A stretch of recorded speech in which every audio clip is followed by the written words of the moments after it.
오늘 요나서 1장 말씀을 중심으로 해서 요나의 사명이라는 제목 가지고 말씀을 드립니다. 여러분, 하나님 아버지의 뜻이 뭘까요? 하나님 아버지의 뜻은 온 세상 사람들이 구원받는 거예요. 이걸 가르쳐 우리는 세계 선교라 이렇게 말을 해요.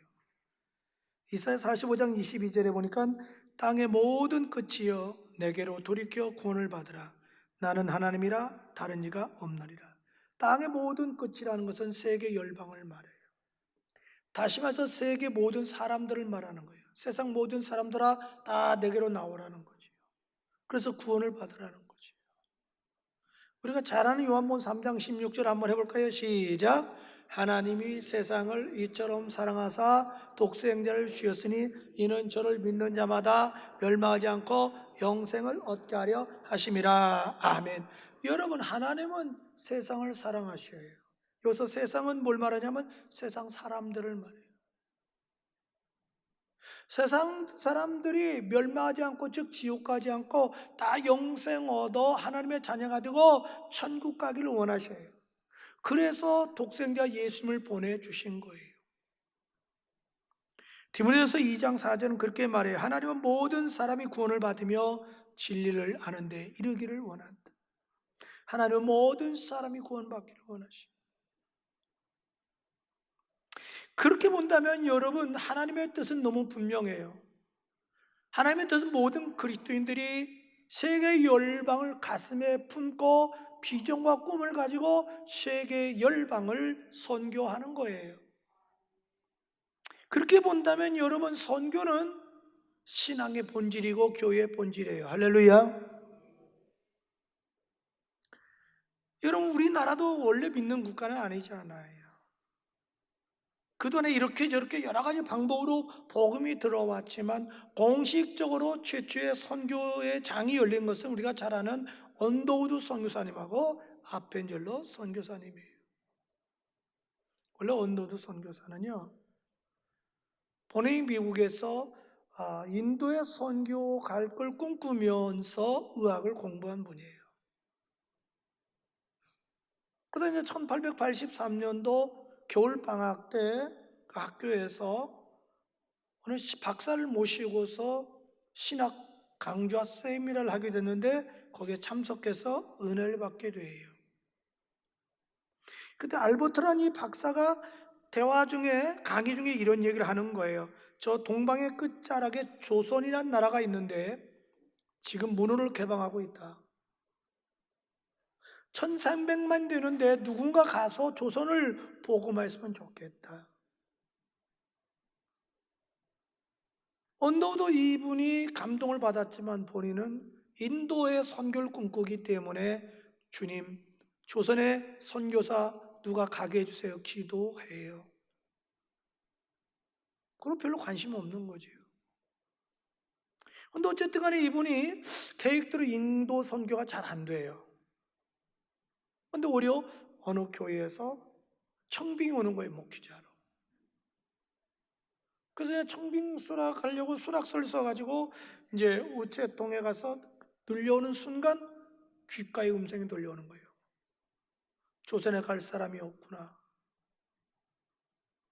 그것이 생생할 정도로 귓가에 들려오는 거예요. 그 순간 이 언더우드 이 청년이 하나님의 음성으로 그걸 받아들여요.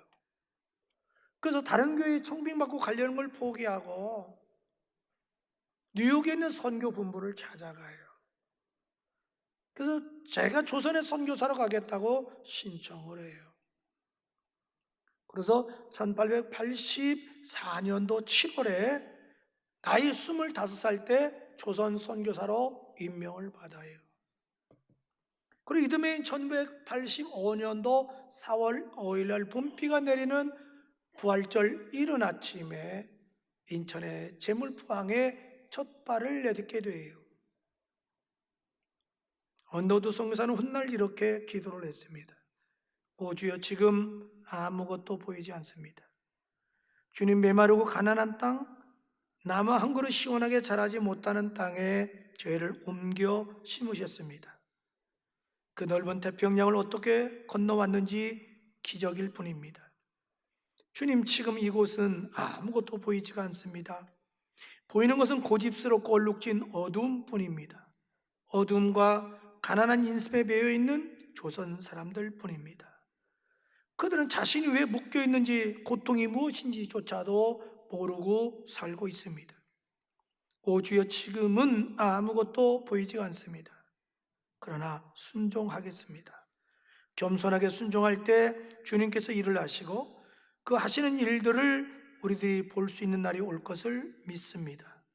믿음은 바른 것들의 실상이요 보지 못하는 것들의 증거라고 말씀하신 주님, 조선이 믿음의 나라가 될 줄로 믿습니다. 지금 우리가 조선 사람들 앞에 서양 귀신이라고 손가락질을 받고 있지만, 저들도 우리와 영혼이 하나인 것을 깨닫고 하나님 나라의 백성이요 자녀임을 알고 눈물로 기뻐할 날이 올 줄로 믿습니다. 주님, 지금 예배드릴 예배당도 없고 학교도 없고 경계심과 의심과 멸시와 천대만이 가득하지만 멀지 않아 조선이 은총의 땅이 될 줄로 믿습니다. 오 주여, 오직 제 믿음을 지켜주소서. 이렇게 기도하고 선교를 시작해요. 100년 지났을 때 우리나라에 1000만 명이 그리스도인이 되었습니다. 세계 선교학적으로 극히 드문 일입니다. 한 사람의 복음의 열정이 이 암흑에 있는 조선을 개화시켰고 복음화시켰고 문명국가로 만들어 놓습니다. 오늘 본문의 주인공은 요나 선지자지요. 그는 주전 700여 년 전에 북이스라엘에서 선지자로 활동했던 분입니다.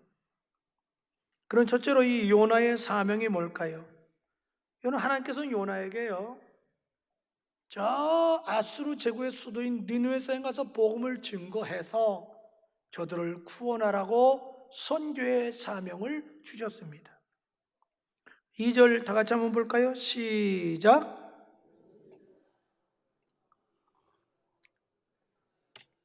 그 악독이 내 앞에 상달되었음이라 하시니라. 아멘. 여러분, 이 니느웨 성은요 당시 세계를 지배하던 아수르 제국의 수도예요. 당시에 약 60만이 살았다고 그래요. 엄청난 인구예요. 근데 얼마나 죄악이 관영했는지 하나님이 분노하시는 거예요.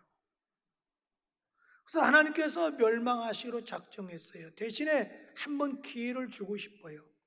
저들에게 회개할 수 있는 기회를 주고 싶어서 요나에게 너 가서 한번 복음을 증거하라 그러는 거예요. 다시 요나에게 선교의 사명을 주신 거예요. 여러분, 우리 그리스도인의 사명이 뭔 줄 아세요? 그건 선교의 사명이에요.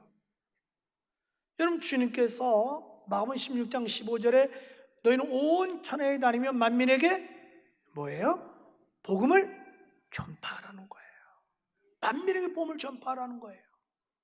예수님이 승천하시기 직전에 제자들 앞에 마지막 하신 말씀이 뭐냐면 사도행전 1장 8절 말씀에 오직 성령이 너에게 임하시면 너희가 권능을 받고 예루살렘과 온 유다와 사마리아와 땅 끝까지 이르러 내 증인이 되리라 하시니라. 할렐루야. 여러분, 우리 그리스도의 사명은요 전도하는 거예요. 선교하는 거예요. 그게 우리의 사명이에요. 둘째로, 그러면 요나가 왜 선교의 사명을 거부했을까요? 우리 한번 3절 볼까요? 그러나 요나가 여호와의 얼굴을 피하려고 일어나 다시스로 도망하려 하여 욥바로 내려갔더니 마침 다시스로 가는 배를 만난지라. 여호와의 얼굴을 피하여 그들과 함께 다시스로 가려고 뱃삭을 주고 배에 올랐더라. 그러니까 이런 얘기예요. 하나님의 명령을 받았잖아요. 자기 마음에 안 드는 거예요. 자기 뜻하고 안 맞는 거예요. 거부하는 거예요. 그래서 여호와의 낯을 피했다는 것은 거부했다는 얘기예요. 불순종했다는 얘기예요. 그래서 정반대로 도망가는 거예요. 욥바는 항구 도시로 가가지고 다시스가 지금으로 말하면 스페인이에요. 정반대로 주면 도망가는 거예요.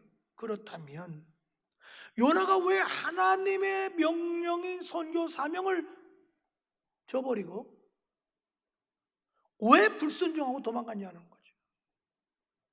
그건 요나의 편협된 사고와 잘못된 사고 때문에 그래요. 요나는 선지자지만 배타적인 선교 사상을 가지고 있었습니다. 아주 편협된 민족주의 사상을 가지고 있었습니다. 쉽게 해서 이런 얘기예요. 하나님은 유대 민족만 사랑하신다는 거예요. 유대 민족만 구원시킨다는 거예요. 유대 민족만 하나님 백성이 될 수 있다는 거예요. 전혀 하나님 뜻하고는 관계없어요. 자기 생각에 몰입되어 있는 거예요. 그래서 거부한 거예요. 또 거부한 이유가 있죠. 당시 이스라엘 입장에서는요, 아수르 제국은 원수 나라예요.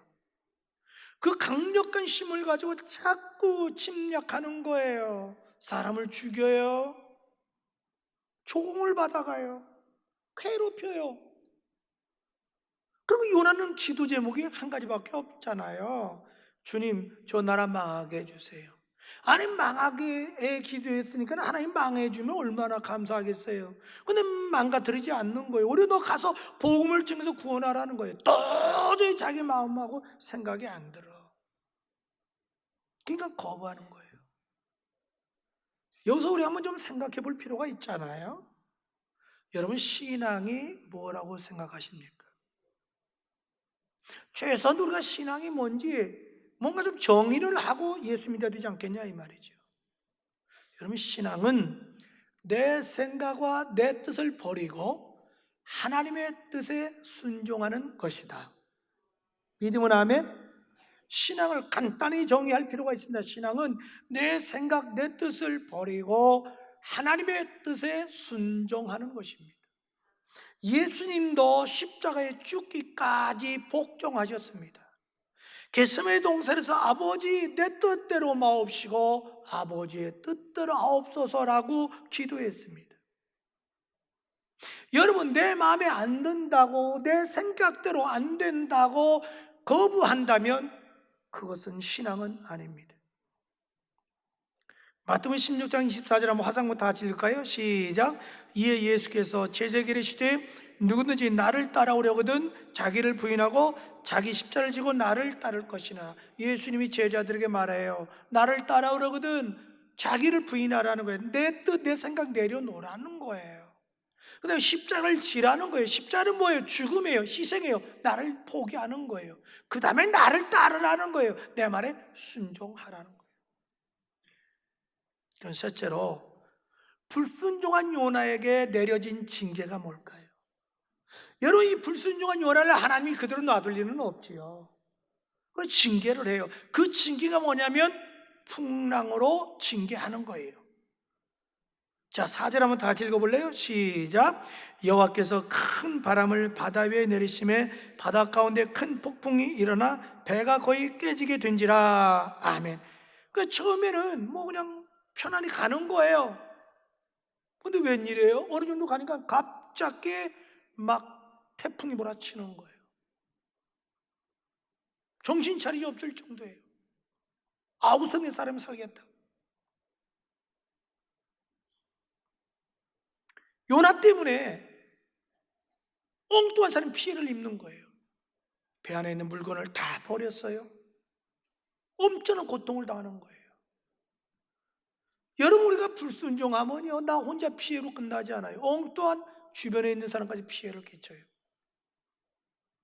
여러분, 그 예수님이 승천하시기 직전에 제자들에게 그러잖아요. 너희 성령을 받으면 어디까지 가서 내 증인이 되라?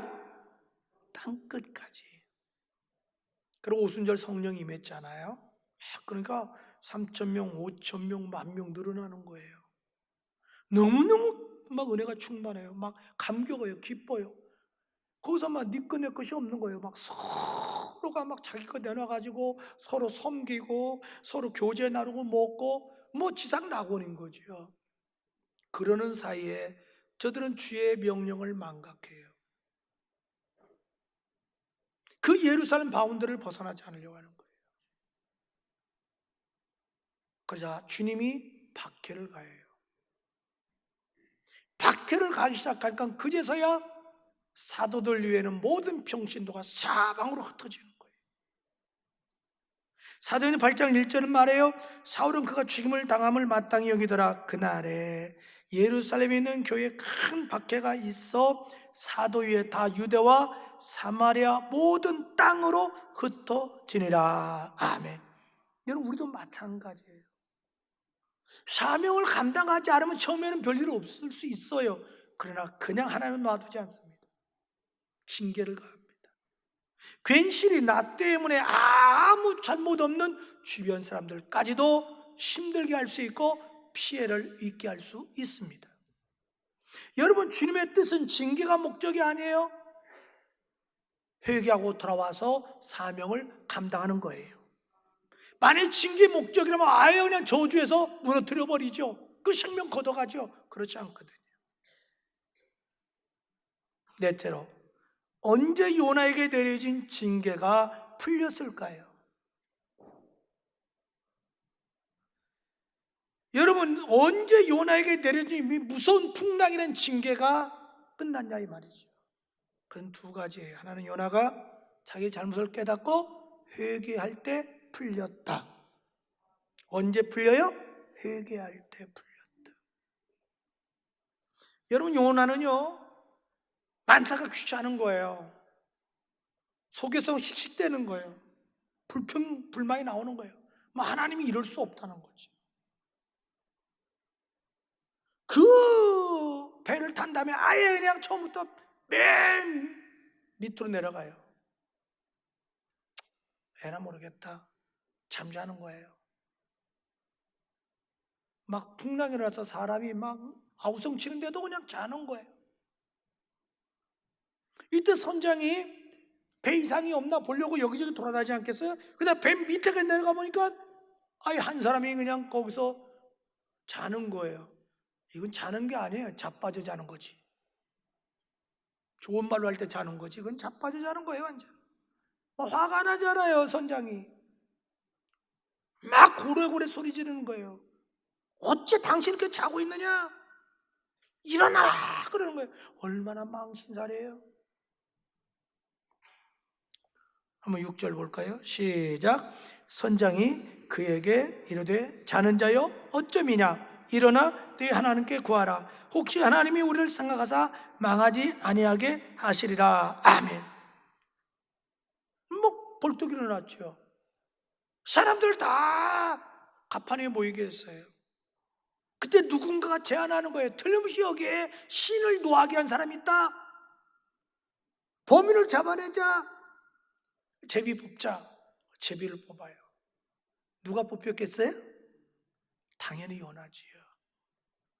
요나가 뽑혀요. 자, 7절. 그들이 서로 이르되 우리가 제비를 뽑아 이 재앙이 누구로 말미암아 우리에게 임하였나 알아보자고 그 제비를 뽑으니 제비가 요나에게 뽑힌지라. 웬만한 사람 같으면 펄펄 뛰면서 내가 아니에요, 내가 아니에요. 그건 너, 바로 너 때문이야. 그럴 텐데 요나가 양심은 있어요. 맞아요. 나 때문에 그래요. 제가 범인이에요.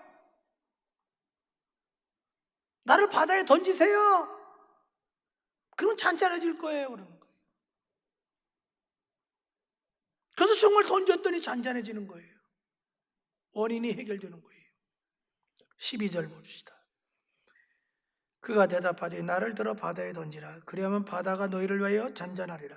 너희가 큰 폭풍을 만난 것이 시작. 나 때문인 줄 내가 안도라니라. 할렐루야. 그것도 훌륭하지 않아요. 나 때문이다. 나를 던져라. 그래서 15절 보십시오. 요나를 들어 바다에 던짐에 바다가 뛰는 것이 곧 그친지라. 할렐루야. 그러면 요나가 죽었겠어요? 아니죠. 왜냐하면 하나님은 요나를 죽이는 게 목적이 아니에요. 요나를 회개시켜서 사명을 감당하는 게 목적이에요. 할렐루야. 그래서 하나님은 이미 물고기를 예비해 놓으셨어요. 그런데 물고기가 요나를 삼켰어요. 상식적으로 짐승이 음식을 먹으면 사람도 내 몸에서 뭐가 나와요? 산성이 나와요. 그거 녹여요, 음식을. 그런데 하나님이 요나에게 목적은 징계의 목적이 사명 감당하도록 하는 거지 죽이는 게 아니니까 물고기 뱃속에서도 죽지를 않아요. 얼마나 힘들었겠어요. 그냥 고기가 그냥 파도제 여러분 뱀을 해보셨죠? 얼마나 힘들었겠어요. 물고기 뱃속에 얼마나 비린내가 날까. 그 제정신 있겠어요? 그래서 죽지 않으니까 거기서 막 몸부림치는 거예요. 사람이 어려움 당하면 자기 자신을 좀 볼 줄 알아요. 그러니까 막 회개하는 거예요. 그리고 하나님 나 살려달라고 하는 거예요. 그러니까 하나님의 긍휼력이 있어 용서해 주시고 살려주셔요. 할렐루야. 자, 성경 그렇게 말해요. 요나서 2장 1, 2절을 보세요. 요나가 물고기 뱃속에서 그의 하나님 여호와께 기도하여 이르되 내가 받은 고난으로 말미암아. 지금 물고기 뱃속에 있는 거잖아요. 풍랑 다음에 또 물고기 뱃속에. 그러니까 우리가 순종 안 하면 막 계속 고난이 오는 거예요. 여호와께 불리하였었더니 주께서 내게 대답하셨고 내가 스올의 뱃속에서, 스올이 뭐냐면 음부라는 뜻이에요. 오늘날 우리 쉽게 부를까요? 지옥이라는 뜻이에요. 부르짖은 주께서 내 음성을 들으셨나이다. 할렐루야. 이 구두 요나가 이런 믿음은 있어요. 아직 기도해서 아직 살아나지 않았잖아요. 뱃속에 있잖아요. 그런데 하나님이 이미 들으시고 구원해 주신 줄로 믿었어요. 우리 예수님이 너희가 무엇이든지 믿고 구한 것은 받은 줄로 믿으라. 그러면 그대로 되리라. 할렐루야. 그랬더니 10절 보세요. 10절 2장 10절 시작. 여호와께서 그 물고기에게 명령하심에 요나를 육지에 토하느라. 할렐루야. 살아났어요. 여러분, 사람이 살다 보면 다 문제가 있잖아요. 문제 있을 때 해결 방법은 제일 쉬운 게 있어요. 내 자신을 먼저 살피세요. 그건 바로 너 때문이야 하지 말고 문제 있을 때 먼저 나를 살펴보세요. 나에게 잘못한 것이 없나. 그게 최고 빨라요. 그래서 내가 회개하면, 여러분 회개하고 망한 사람은 절대 없어요. 회개하면 하나님이 살 길을 열려주셔요. 피할 길을 주셔요. 감당할 수 있는 능력을 주셔요. 회복시켜 주셔요. 할렐루야. 어떻게 해서 또 징계가 풀렸을까요? 드디어 니느웨성에 가서 사명을 감당했어요. 니느웨성 가서 복음을 외쳤어요. 자, 요나서 3장 4절 다 같이 시작. 요나가 그 성읍에 들어가서 하루 동안 다니며 외쳐 이르되 40이 지나면 니느웨가 무너지니라. 아멘. 나 요나가요, 그냥 환난을 통해서 이제 사명을 감당하는데 솔직히 온전히 기쁨으로 사명 감당하는 게 아니에요. 왜냐하면 뒤에 이제 내용이 그게 나오는데요, 마지못해서 솔직히 사명 감당하는 거예요. 그래도 사명 감당해요. 근데 막 니느웨성 그렇게 돌아다니면서 막 목이 터져라, 여러분 하나님의 심판이 다가와요, 회개하고 돌아오세요 했겠어요? 사장을 살펴보면 절대로 요나가 그러지 않았어. 흉내만 낸 거예요. 심판하신다, 돌아와라, 안 돌아오면 망한다. 그런데 놀라운 일이 벌어지는 거예요. 그렇게 악독한 왕과 신하들과 백성들이 막 금식하면서 오늘 회개하니까 오히려 요나가 놀래. 자기가 놀래. 이게 웬일이냐? 그러더니 왕이 뭐냐면 심지어 짐승까지도 금식시키라는 거예요. 완전히 회개하고 들어갔어요. 그 성이 구원받아. 요나가 그걸 보고 기뻐한 게 아니라 막 창자가 뒤틀려 김밥 옆구리 막 터지는 거예요. 그래서 막 불평하는 거예요. 그때 하나님이 비유를 들어주잖아요. 박농골 비유를 들면서, 야, 내가 얼마나 사랑하는데 너가 내 뜻을 모르니? 그래서 선지자 정도 되면 내 뜻을 알아야 되지 않니? 어떻게 네 주장이 그렇게 강해? 여러분, 주님은 우리를 마네킹으로 삼으려고 부르지 않았다고요. 우리를 박물관에 전시해 놓으려고 부른 게 아니라고요. 하나님은 우리를 사명자로 부르셨어요. 전도의 사명자, 선교의 사명자, 교회를 세우는 사명자로 부르셨습니다. 여러분, 우리가 사명을 감당할 때 주님은 길을 열어주시고, 사명을 감당할 때 능력을 주시고, 사명을 감당할 때 새로운 역사를 창조해 나가십니다. 사랑하는 팀들 지체 여러분, 정말 주님의 맡겨진 전도의 사명, 선교의 사명, 교회는 사명을 위해서 우리는 무엇보다도 기도해야 됩니다. 몸으로 헌신해야 됩니다. 물질로 충성해야 됩니다. 저는 여러분이 그렇게 되기를 주의 이름으로 축복합니다. 로마서 11장 13절 화상보 가면 다 같이 읽을까요? 시작.